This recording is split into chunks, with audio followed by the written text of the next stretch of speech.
Olá, meus amigos, estamos de volta com a nossa leitura do Livro dos Espíritos, um livro escrito por Allan Kardec e pelos Espíritos.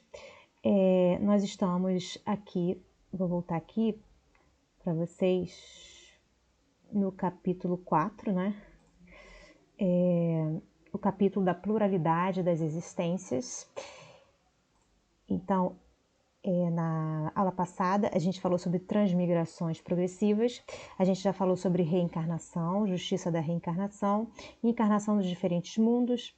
Hoje a gente vai falar sobre a sorte das crianças depois da morte.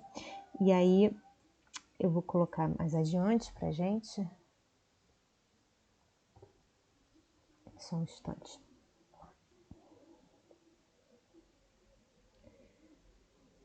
Questão 197. Sorte das crianças depois da morte. O que isso significa? A sorte seria o destino, o que acontece com as crianças depois da morte, né? Muitas vezes os pais ficam desolados, né? Que perdem seus filhos muito cedo. Então, e aí nós também, quando vimos notícias, né, de de crianças que desencarnam assim muito cedo, ou a mãe perde o filho na gestação, ou a mãe perde o filho numa idade muito cedo, né, de 3 anos, 7. E aí, qual seria o destino? O que acontece com essas crianças depois que elas morrem? E aí, a pergunta é a seguinte, pergunta 197. Poderá ser tão adiantado quanto o de um adulto o espírito de uma criança que morreu em tenra idade? Então, será que o espírito que está, né, que é a criança, né, na verdade é um espírito, o espírito que é a criança é avançado? Ou pode estar tão adiantado quanto o de um adulto? E aí os espíritos respondem, algumas vezes o é muito mais. Então, às vezes, os espíritos de crianças que estão nos corpos de crianças, né, são muito mais avançados.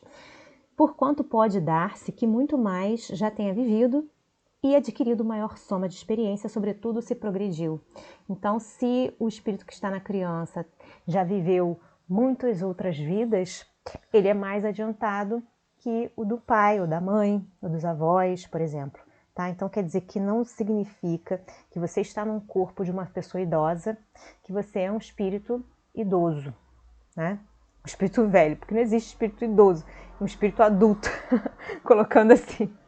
Não existem espíritos velhos nesse ponto assim de decrépito, né, de velhice que a gente conhece, de gaga, a pessoa fica, né, quando a gente vai ficando velho, por causa dos nossos órgãos, a gente vai perdendo algumas faculdades mentais, pode ficar um pouquinho lento, ou dependendo do nosso estado do nosso cérebro, a gente pode esquecer coisas. Então o espírito é diferente. Tá? Então o espírito ele vai até a fase adulta e dali ele não envelhece mais, ele se adianta, então ele progride, né? Pergunta seguinte, pode então o espírito de uma criança ser mais adiantado que o de seu pai? Resposta, isso é muito frequente. Não o vedes vós mesmos tão amiudadas vezes na terra? Então, quantas vezes a gente vê crianças que são muito centradas, aprendem de uma forma muito rápida, são muito dóceis, né? Elas não são violentas, são crianças tranquilas, crianças bem maduras para a idade delas, né? Pergunta 198. Não tendo podido praticar o mal, o espírito de uma criança que morreu em tenra idade pertence a alguma das categorias superiores? Só fechar aqui para vocês não ficar atrapalhando aqui. Então, não tendo podido praticar o mal, né? A criança não praticou o mal. O espírito de uma criança que morreu bem jovem pertence a alguma das características superiores? Só porque ela não praticou o mal nesta vida, ela pode ser considerada como um espírito de categoria superior. Quer dizer, vai uma criança de 7 anos, morre devido a um acidente, ou doença, ou alguma outra coisa. E aí, porque ela não praticou mal algum, ela vai já para um lado, né, de luz, vai para o mundo superior, né? E aí os espíritos respondem: se a criança não fez o mal, ela também, né, o espírito dela também não fez o bem. E Deus não o isenta das provas que tenha de padecer. Então, se ela não praticou o mal, não teve tempo também de praticar o bem, ela ainda tem que passar por provas, né? Porque todos nós passamos. Se for um espírito puro, não é? O mais puro de todos, não é pelo fato de ter animado apenas uma criança, mas porque já progredira até a pureza. Então, o fato de estar numa criança não significa que é um espírito puro, né? O fato de animar o corpo de uma criança não significa que é um espírito puro. O que significa que é um espírito puro é a progressão que esse espírito fez em todas as vidas que ele teve. Só um instante. Pergunta 199. Por que tão frequentemente a vida se interrompe na infância? Por que acontece isso? Por que a gente vê tantas crianças morrendo? E aí os espíritos respondem: a curta duração da vida da criança pode representar para o espírito que a animava o complemento de existência precedentemente interrompida antes do momento em que devera terminar, e sua morte também não raro constitui provação ou expiação para os pais. Então, né, imagina, você é um espírito que decidiu que precisa apenas fazer um determinado tempo na Terra para completar o que você necessita, né, como espírito. Então você vive aquele determinado tempo e depois você decide voltar. Então, porque a vida foi interrompida na infância, não significa que não estava no momento de morrer, de desencarnar, né? Agora, a morte das crianças muitas vezes constitui uma prova, não é? Ou uma expiação para os pais, porque são os pais que ficam com aquela dor, não é o espírito da criança. O espírito, ele teve que cumprir aquele tempo lá e voltar. Isso era o que ele tinha programado. Agora, aqueles pais que tiveram que passar por essas provações ou expiações por outras coisas que eles já tinham programado também na vida deles, né? Só que eles não vêm aqui lembrando disso. Eles sabem, o espírito deles sabem que vai passar por isso. Inconscientemente sabe, mas conscientemente não é. Então, dependendo da forma que eles encararem, vai ser uma prova ou expiação. Se for uma forma boa, né? Se eles passarem como uma prova, é que eles escolheram, né, fazer essa prova para poder ver qual era a resiliência deles. Isso foi uma escolha. Se eles estão passando por isso porque eles também fizeram outros pais passarem por isso, aí seria uma expiação. Você colhe o que você planta, né? Conforme você faz para os outros, você também recebe para si mesmo. Então a expiação seria como se fosse uma dívida que eles têm para com eles mesmos, como pais, né? Eles vão sentir esse sofrimento por causa da perda da criança, tá? E aí vem a seguinte pergunta: que sucede ao espírito de uma criança que morre pequenina? O que acontece, né? Para onde vai? O que acontece com essa criança, com esse espírito? E aí os espíritos respondem: recomeça outra existência, né? Ele sai de uma e vai para outra. Se uma única existência tivesse o homem, isso aqui é Kardec, e se extinguindo-se ela, acabou essa existência, seu destino, sua sorte, ficasse decidida para a eternidade, quer dizer, você, imagina, saiu dessa existência, foi para o inferno e vai viver para sempre no inferno. Isso é uma sorte que fica decidida para a eternidade. Ou você saiu dessa existência e vai direto para o céu. Isso é outra sorte que fica decidida para a eternidade. Você não vai sair nunca mais do céu, você fica lá preso, né? Tanto faz, se você for para o céu ou para o inferno, você está preso para sempre em um dos lados. Se fosse assim, qual seria o mérito de metade do gênero humano, de metade da raça humana, né? Que mérito a raça humana teria que morre na infância, né? Qual seria o mérito daquela, né, do ser que morre na infância? O que ele iria gozar?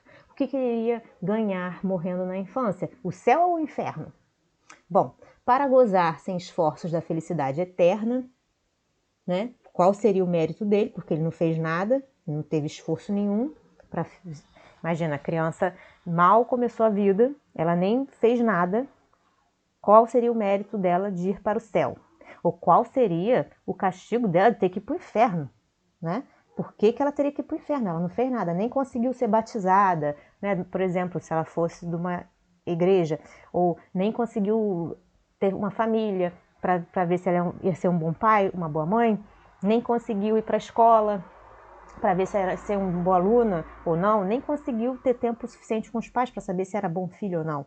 Então, qual seria o mérito dessa criança de ir para o céu ou para o inferno? Porque ela nem conseguiu viver a vida, né? Para gozar de uma felicidade eterna, nesse caso, não fazendo esforço nenhum, e com que direito se acharia isenta das condições, às vezes tão duras, a que se vê submetida a outra metade. Então, por que ela teria direito ao céu, enquanto que ela nem viveu, ela vai e tem direito ao céu, enquanto que outras pessoas que viveram 100 anos, né, não tem mérito nenhum, elas iriam para o inferno, por exemplo. Elas viveram, né, tiveram dificuldades, caíram em tentação, né, fizeram tantas coisas erradas e boas também, porque a gente não vive só fazendo mal, né, a gente faz o mal e o bem de acordo com a nossa com a vontade, né, mas não estamos sempre vibrando numa vibração só. Então, qual seria o direito dela de estar isenta das condições que as pessoas que vivem mais tempo estão, né, sujeitas? Quem vive mais tempo está sujeita dessas condições, muitas vezes tão duras, né? Tão difíceis. Bom, semelhante ordem de coisas não corresponderia à justiça de Deus. Então, se Deus criasse uma criança para viver apenas durante um mês, por exemplo, e colocasse ela direto para o céu, né? E enquanto isso os pais dessa criança vivem, sei lá, 100 anos e vão para o inferno, né, por causa do tipo de vida que eles tiveram, por que Deus faria isso, né? Qual seria a justiça nisso? Separar o filho do pai e da mãe porque não tiveram as mesmas oportunidades. Bom, com a reencarnação, a igualdade é real para todos. Ou então você imagina assim, você nasce numa família pobre, né? E você acaba, você passa a sua vida toda em dificuldades e nunca faz nada de errado, né? Nunca tem nenhuma disposição para o mal, não vai para o roubo, não vai para o crime, não vai para nada disso. Vive uma vida longa e justa, enquanto o outro nasce na mesma família e tem uma inclinação para o mal, mas é criança, morre cedo e vai para o céu junto com você. Quer dizer, todo aquele trabalho que você fez, sendo que se a gente for pensar que Deus faz todo mundo ao mesmo tempo, todo aquele trabalho que você fez, né, você ganhou o mérito de ter sofrido com resiliência, com fé, e foi para o céu. O outro não fez trabalho nenhum e foi também para o céu. Qual seria o mérito dessa pessoa que não fez nada e foi para o céu? E por que que ela estaria no direito de ir para o céu e não estar, né, nas mesmas condições? Por que que Deus faria isso? Seria uma coisa injusta, né? Entretanto, com a reencarnação, a igualdade é real para todos. Porque se a pessoa não fez o bem, ela também não fez. Se ela não fez o bem, ela faz o mal. Ou ela tem que fazer o bem para poder ir para um lugar melhor, né? Para conseguir se melhorar também. E aí, o futuro a todos toca, sem exceção. E em favor, e sem favor para quem quer que seja, quer dizer que ninguém é o favorito de Deus, ele nos ama igualmente. Os retardatários, aqueles que não querem progredir, só de si mesmos se podem queixar. Então eles não têm de quem botar a culpa. A culpa de você não querer progredir não é dos outros, é sua. A culpa é nossa mesma. Né? A gente não quer progredir, de quem é que a culpa é nossa. Forçoso é que o homem tem o merecimento de seus atos, como tem deles a responsabilidade. Quer dizer, nós merecemos tudo aquilo que a gente faz e temos a responsabilidade pelo aquilo que a gente faz também. A responsabilidade não é de Deus, a responsabilidade não é do vizinho, dos nossos pais, dos nossos amigos. A responsabilidade é nossa e o mérito também é nosso. Aliás, não é racional considerar-se a infância como um estado normal de inocência. Quer dizer, só porque a pessoa está na infância, ela é uma pessoa inocente. Não se vê em crianças dotadas dos piores instintos, numa idade em que ainda nenhuma influência pode ter tido a educação? Algumas não há que parecem trazer do berço a astúcia, a felonia, a perfídia, até pendor para o roubo e para o assassínio.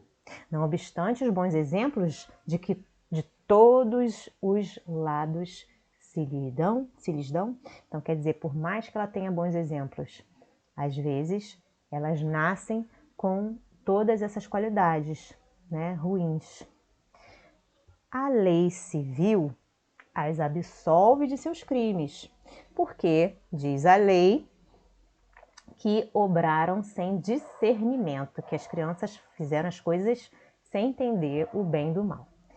Tem razão a lei está certa, porque de fato elas obram, elas fazem as coisas mais por instinto do que intencionalmente.